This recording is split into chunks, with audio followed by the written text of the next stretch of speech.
Don't worry folks, I've got a script this week. This is Off the Rails, a fortnightly podcast about video games, and I am the offrailgamer.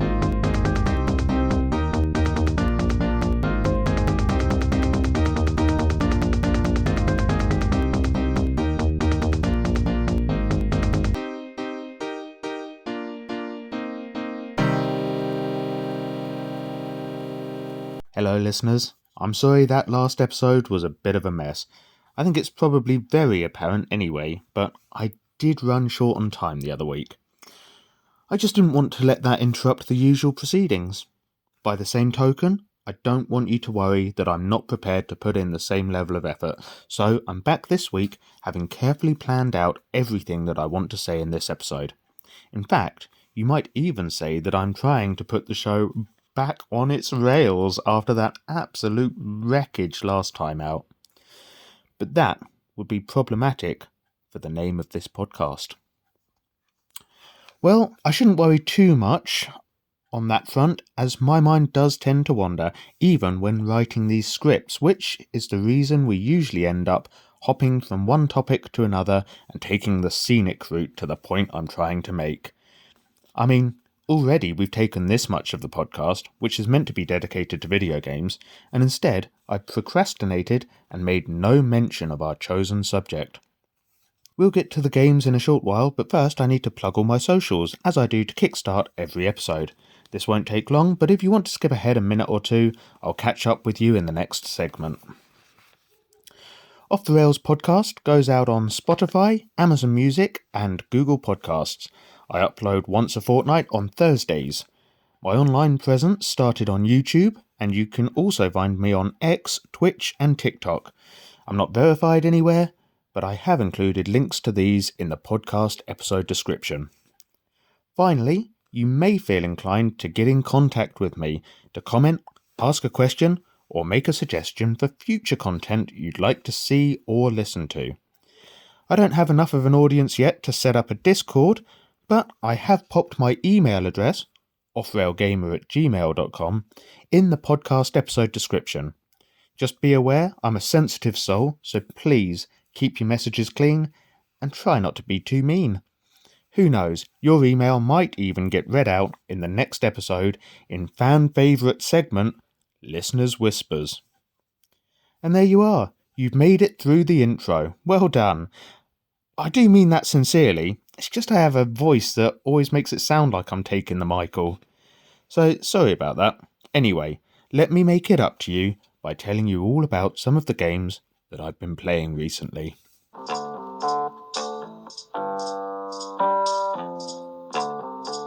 Oh, I did get in a muddle in the last podcast talking about Sega Superstars Tennis as though it was already up on YouTube. Trouble was, I had played it, but it wasn't due to go up until that following weekend, and then I didn't get round to the edit in time, so I didn't actually publish the YouTube episode until Saturday just gone. Well anyway, with that game covered prematurely, I'll not go back over old ground, save to say that you can now go and check out what I was talking about 2 weeks ago. Instead, I'll move on to the games that I've been playing off-channel.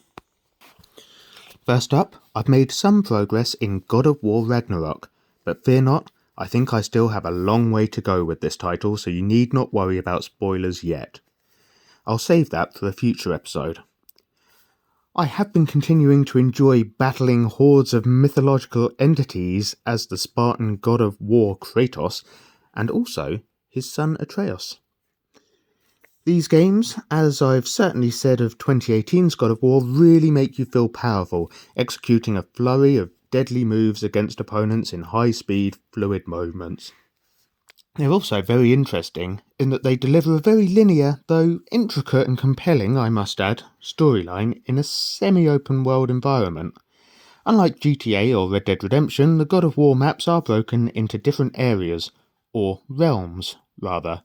You can't simply walk between Vanaheim and Jotunheim, for example, but there is plenty to explore in each realm, and ample side quests to divert your attention if you so desire.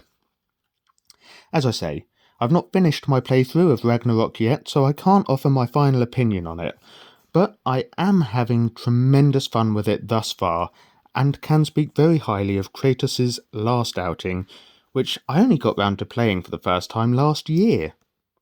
If, like me, the God of War games have passed you by, you might seriously do yourself a favour by picking up these titles at some point. I've not seen anyone have a bad word to say about them, and I highly recommend them myself as well. I also went back to Cities Skylines on PlayStation. No, 2 is not out on console yet. Now, while 2 is very impressive and mechanically similar to its predecessor, the thing I found this last week is that, in my opinion, the first game is somehow just more fun to play. I know there have been a lot of teething issues with the new release and actually finding a machine capable of running it, but I'm sure that's not the issue. I haven't been able to put my finger on it yet, and in fairness, it could just be familiarity that is drawing me back to the first game.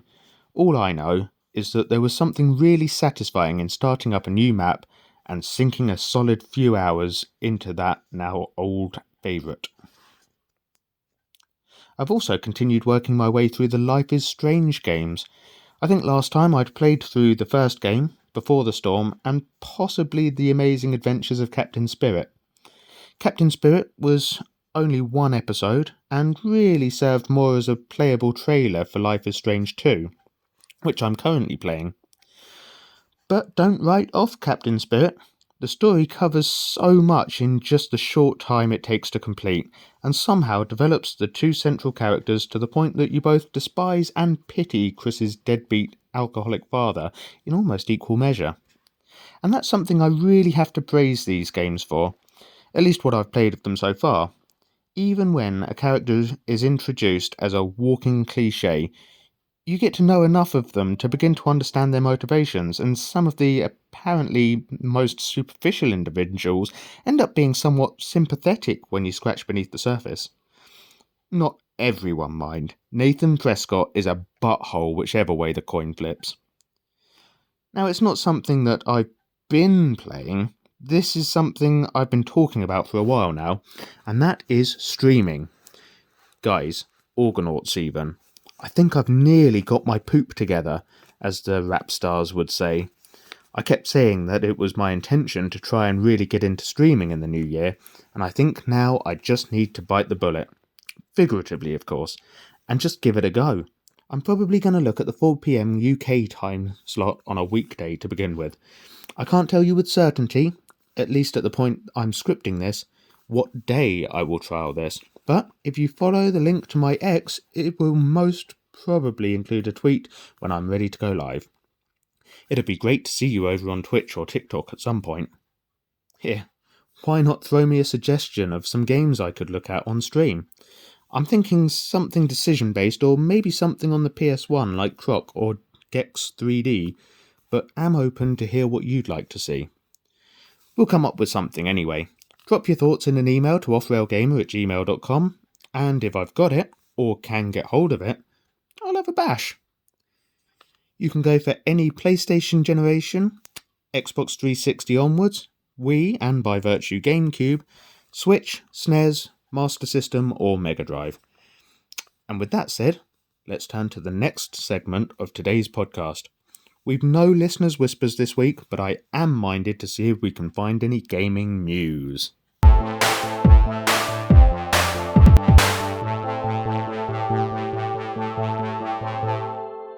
Here I thought we were going to be scratching around again, but then 1 week ago today we had the Xbox Developer Direct with some information on 5 new games we can expect to see this year.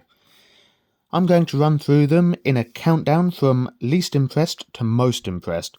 Of course, you may disagree with my order, but let me just stress none of the following look like bad games to me. And I think there's a couple that will help pass the time to the GTA 6 release. Let's start with the new offering from Square Enix with Visions of Mana. This will be the first main title in the Mana series of games in over 15 years. Now, for my part, I've never played any Mana games, so felt no personal connection. It looks fairly cutesy with cartoonish graphics, and some of the world and creatures we were shown looked like they could have just stepped off of a Studio Ghibli film, which is a real selling point for me in fairness. I don't know if it's best to have played the other games first, of which there are an absolute ton, or if you'll be able to jump into this game and pick things up easily enough. Worst case, I'm sure there's a synopsis online that can tell us enough of what we need to know. The gameplay we saw put me in mind of Kingdom Hearts, though that could have been down to the art style as much as anything. I made a note to self that I'm not totally sure this is my type of game, but I will keep an eye out for more on this one in case I'm very badly mistaken on that. Visions of Mana is due to release summer 2024. The evening's showcase was opened with Obsidian Entertainment's Avowed, which looks to be a real-time action RPG. The team claimed your actions and choices will have consequences in the game world, but we've heard this for decades now, so I won't hold my breath for anything too groundbreaking. We'll see though. I thought the visuals looked a bit Witcher 3, which is no bad thing, as I love that game, but that one being 9 years old now, I do wonder if Avowed will end up looking a bit more polished before its release in autumn 2024. The game world is split into regions, so I do wonder if that will make it play out a bit like the God of War games I was talking about earlier. I felt I needed to see more of this one before really passing judgment on it. Oxide Games showed off their new game, Ara History Untold. Now this game does look graphically very nice, but for all the devs tried to tell us this isn't just the next Civilization game, well, this looks to me like the next Civilization game, with recycled leaders and other assets such as the Great Pyramid at Giza, Stonehenge, the Statue of Liberty, etc. The interesting feature, though, is that Ara won't be your traditional turn-based game, making you wait while the other nations take their turns. Instead, they've created a simultaneous turn-based system, which should speed up gameplay and make you have to respond to the other leaders' actions in a more fluid way. This one looks promising, but I'm just not sure how much it has to offer that will really feel new. Ara History Untold releases autumn 2024, so I guess we'll find out then. We got a look at Ninja Theory's Senua's Saga Hellblade 2, and this game looks good. I've only played a bit of Hellblade, but now feel inspired to go back and finish it ahead of this sequel. The game will take Senua to 10th century Iceland in search of revenge against the Vikings that raided her village. Honestly, the graphics do look stunning in this one. The team said they've tried to make the sequel feel different from the first game, and have you come away from every combat encounter feeling like you just about scraped through by the skin of your teeth. Additionally, although the voices Senua hears as a result of her psychosis will be binaural audio again, apparently a lot of the music and game world ambience will be as well, which will help fully immerse us into this title. Senua's Saga is set to drop 21st of May 2024, so there's not too long to wait. And lastly, we got to see a new offering from Machine Games, and the title I'm most looking forward to from the Direct.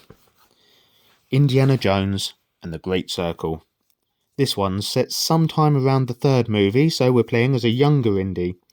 The game will primarily play in first person, and well, you know how I feel about first person games, so I have a few little cautions.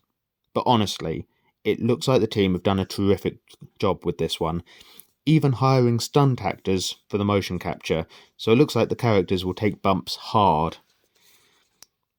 What we really need from an Indiana Jones game is something like the Tomb Raider or Uncharted games, and that looks to be what we're going to get, with an Indiana Jones reskin, and of course the legendary theme music that will no doubt kick in just as we have the opportunity to do something totally badass.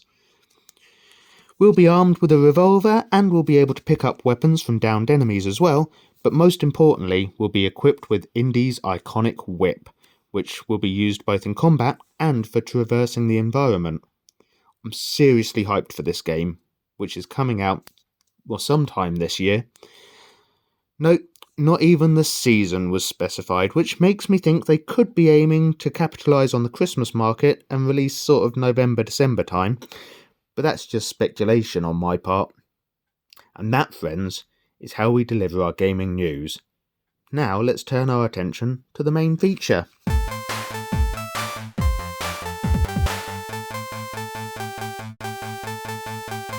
So I figured there's a genre of games I haven't particularly given much attention to yet, and that's car racing games. Now, I've done the odd video on YouTube, but to be honest, I haven't really showcased them. Today, therefore, I'm going to give you a rundown of some of my favourites. For this lecture, I'm sticking strictly to cars, not karts or motorbikes, and I'm also talking racing games, so no GTA or Car Mechanic Simulator. But what's prompted this, I hear you ask? Figuratively, of course. We've covered in previous episodes how I can't literally hear you while you're listening to this. So rather than going over that old ground, I'll tell you that I was trying to think of a subject to talk on this week when I remembered that I'd recently found a title from my lost youth that I've been trying to remember for the longest time. And I'll tell you what it was when I get to it. So there's your incentive to keep listening. Allow me to start by taking you back in time when a young off-rail gamer was bestowed with the gift of a Sony PlayStation. That's the PS1 to any youngsters listening, and yes, there really were 2 generations of PlayStation before the PS3, and yes, I am an old man for being old enough to remember the last millennium. Not all of it, mind. I'm old, but I wasn't around for the Norman invasion of 1066 or anything. Anyway, on that fateful day, by which I mean Christmas 1999, not the Battle of Hastings, I received 4 games bundled with the console. Doom, Mickey's Wild Adventure, and I want to say something on that at a later date, and 2 racing games that will fit nicely into today's discussion. First, let's talk of V-Rally 2 Championship Edition. This was, as the title suggests, a rally driving game, and a pretty good one too.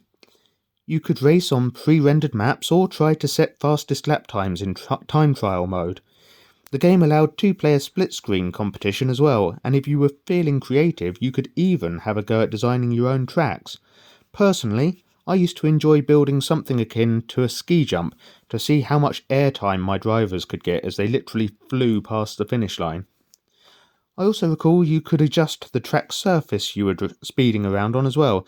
There may well have been good old tarmacadam, but you could also race in the ice and snow, thick mud, or a dusty, almost sandy surface, and kick up clouds of the stuff as you went into a hairpin bend. I don't remember all of the cars that were available to take for a spin, but there was a Skoda, a Hyundai, a Ford Focus, Citroen Xara, and of course the iconic Subaru, complete in the famous blue and yellow livery. You could also fine-tune your engine, tyres, suspension, etc. to try and get the best performance out of your vehicle for the course terrain. But I knew nothing of cars back then. To be honest, I don't know a great deal more now, so I'd often just opt for the Focus, off the shelf as it were, and do what I could with it. V-Rally 2 on the PS1 was a great game to kick off my collection with, and I remember my sibling and I getting plenty of entertainment out of it. Well, at least until I later got Capcom's Trick and Snowboarder, that is, and then that game dominated play in our household really until the release of the PS2 sometime later. But that's not cars, so let's get back on topic with game number 2, shall we? Do you know the Formula 1? Because this next game puts you in the driver's seat of a Ferrari or a Williams, probably a McLaren. Look, I never claimed to be Bernie Eccleston or anything, okay? Anyway, one of the games I got bundled with my PlayStation was Monaco Grand Prix Racing Simulation 2, in which you sit in for your hero of choice. Maybe you wanted to be the next David Coulthard, Nigel Mansell, or Damon Hill. Whoever you fancy yourself replacing, could be Rubens Barrichello. Buckle up and wait for Murray Walker's famous "And it's go, go, go!" Only I think you'll have to imagine that because I don't actually remember him lending his voice to the game. You'll hit all the tracks, and I think you can even do that thing where you drive around the day before the big race to earn your place on the starting grid and then drive a full-length Grand Prix. You can also have a go at a shorter race hurtling round the course just 4 times if you don't have half a day to lose, that is. You could even put your knitted tank top and bottle-bottom glasses on if you want to really go crazy and drive a time trial. It took me some time to get into Monaco Grand Prix, being as it is a racing simulation game. After some time, though, I found that adjusting the camera angle to put me in the cockpit really helped. Look, you might not think much of Monaco Grand Prix compared to your current gen games, but it's actually pretty decent and in my opinion way better than what I played of F1 2021. You know, you could always give it a try for yourself and find out whether you disagree. Let's stick with racing simulations for a hot minute, but ask Captain Jean-Luc Picard if we can board the USS Enterprise as we move on to the next generation. Well, from the PS1 at least, which means we're talking PS2 now. Here's an interesting little story for you. One of my chums at secondary school asked if I wanted some games, as he was only going to get rid of them otherwise. The next day, he brought in way more discs than I was expecting. So, if you happen to be hearing this, sir, let me take this opportunity to say thank you once again. That was a total bro move. But it doesn't tell you what game I'm leading into, does it? Gran Turismo 3 A-Spec. That's what game I was leading into. It's not an easy game, but it is good fun. You start with enough funds to buy a less than amazing car, and must win races to earn more money to buy a better car that will help you win more races to earn more money to buy a better car. But hey, listen. And it's listening that I want to talk about when I tell you that GT3 had a proper awesome soundtrack, including a couple of songs by Feeder. You know, the ones. They had a brand new car that looked like a Jaguar, had leather seats and a CD player. Oh, you do know.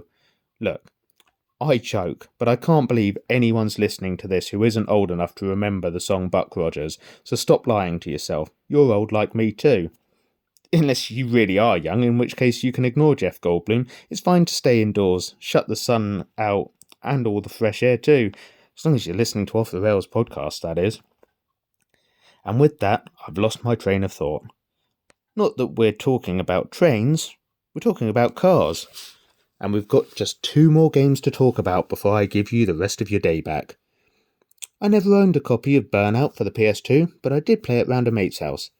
This is about the furthest from a racing simulation as we're going to get this episode.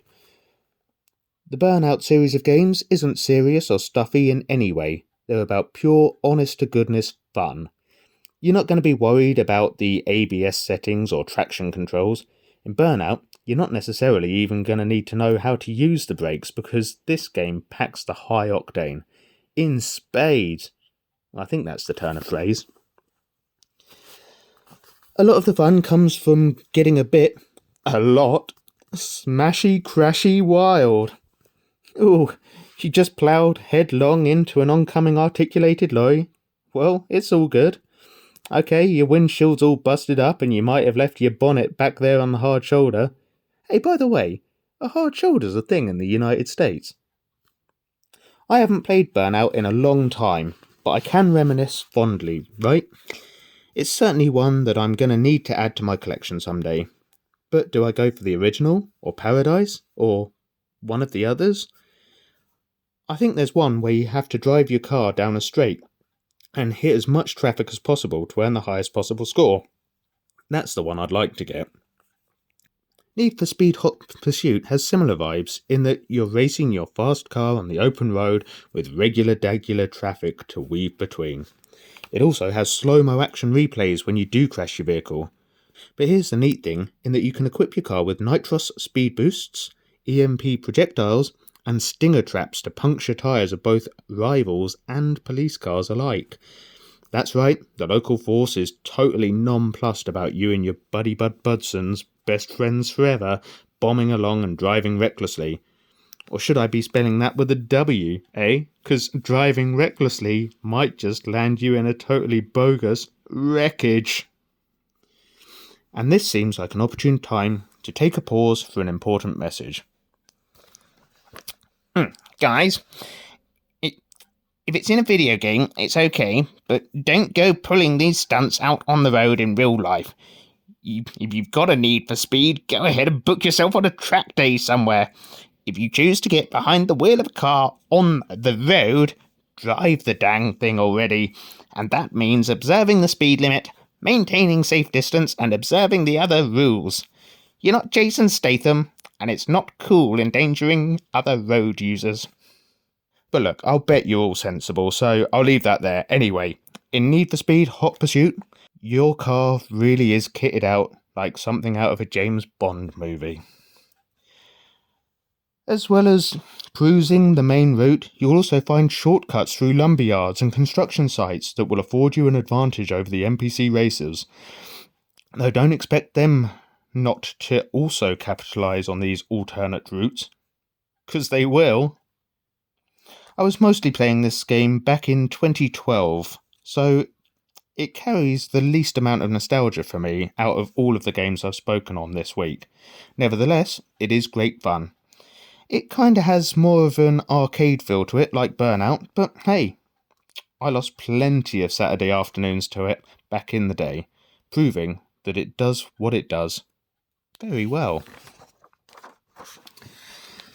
And would you look at that, we find ourselves out of time before we even got to the game that inspired this list. Well, you know what that means. You just have to come back for episode 21 to find out what racing game I really want to look back on. Don't forget to hit up YouTube on Saturday. Otherwise, I'll be back here in 2 weeks' time with more Cars Games talk. Boom, boom!